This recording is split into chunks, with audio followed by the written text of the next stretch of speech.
Globalisering blev et almindeligt brugt begreb i slut 1980'erne. Det bliver ofte brugt til at beskrive en globalt forbundet verden, og denne verdenstilstand bliver typisk beskrevet som noget nyt. Men hvis vi ser nærmere på, hvad det faktisk er, vi taler om, når vi taler om globalisering, kan man sige, at det, der reelt udgør globalisering, er, at varer, mennesker, information og penge bevæger sig gennem verden på en global, eller i hvert fald næsten global skala. Det faktum, at varer, mennesker, information og penge bevæger sig på jordens overflade, er imidlertid ikke noget nyt. Det tidligste eksempel på sådan en næsten global bevægelse var, da mennesket udvandrede fra Afrika og befolkede de fleste steder i verden.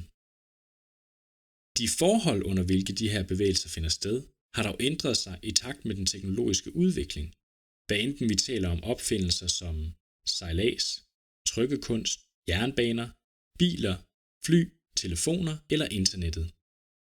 Mens den teknologiske udviklings påvirkning af de bevægelser, der udgør globalisering, er et historisk faktum, kan man diskutere, hvornår disse bevægelser opnåede en udbredelse af hastighed, som man kan kalde globalisering, og ikke bare regionale bevægelser.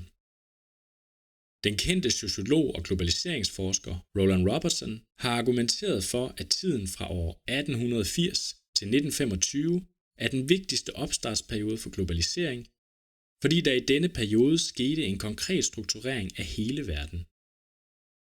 Et eksempel på sådan en strukturering er, hvordan områder over hele verden blev inddelt i lande.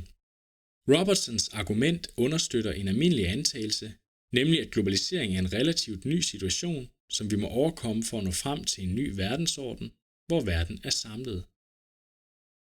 Det er dog vigtigt at forstå, at de bevægelser, som udgør globalisering, finder sted under meget forskellige lokale vilkår, og derfor påvirker forskellige mennesker forskellige steder på forskellige måder. Bollywood-film fra Indien bliver f.eks. set over hele verden, men bliver nok oplevet meget forskelligt, om man er fra Pakistan eller Grønland.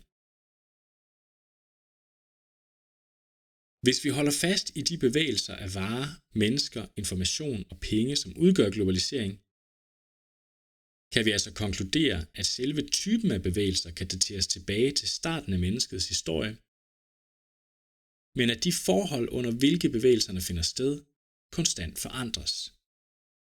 Jeg håber, at du nu er blevet lidt klogere på globalisering og en hel del mere nysgerrig. Husk, at du kan se den litteratur, den her præsentation bygger på, i beskrivelsen af filmen.